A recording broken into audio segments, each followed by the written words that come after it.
The next we have now discussed till about the quantitative research survey. And there could be another type of quantitative research called as experimental research. In experimental research, our interest is to understand what is the difference between two groups, the treatment group and the control group. If suppose you have developed a new drug and you want to find the efficacy of the drug, at that time, I need to find out what is the impact of the drug on the treatment group, and if at all this drug is not given to the control group, a placebo is given, whether there is a difference in the parameter which you are measuring. Take for instance, you have developed a drug to reduce the blood pressure.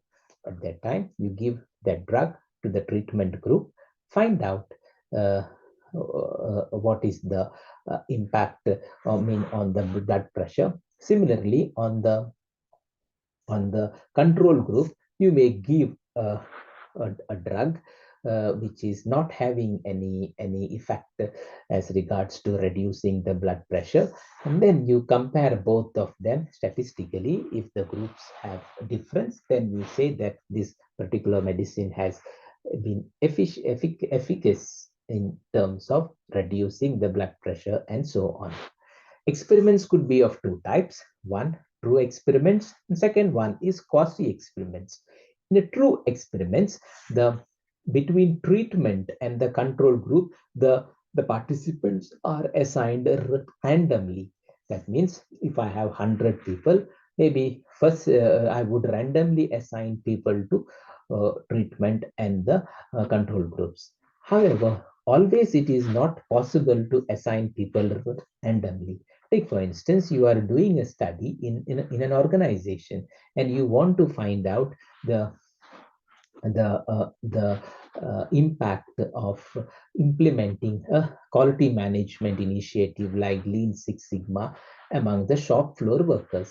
At that time, it would be difficult to select participants randomly. You may assign them in the existing job instance and try to find out like one group who have implemented Six Sigma, another group who have not implemented Six Sigma. So the experiment is not random, but however, it is a quasi experiment. Like you have uh, found out like these people who are in the treatment and these people who are not in the treatment. You have not randomly assigned them, but based on some certain job characteristics, they experienced this particular methodology. Thank you.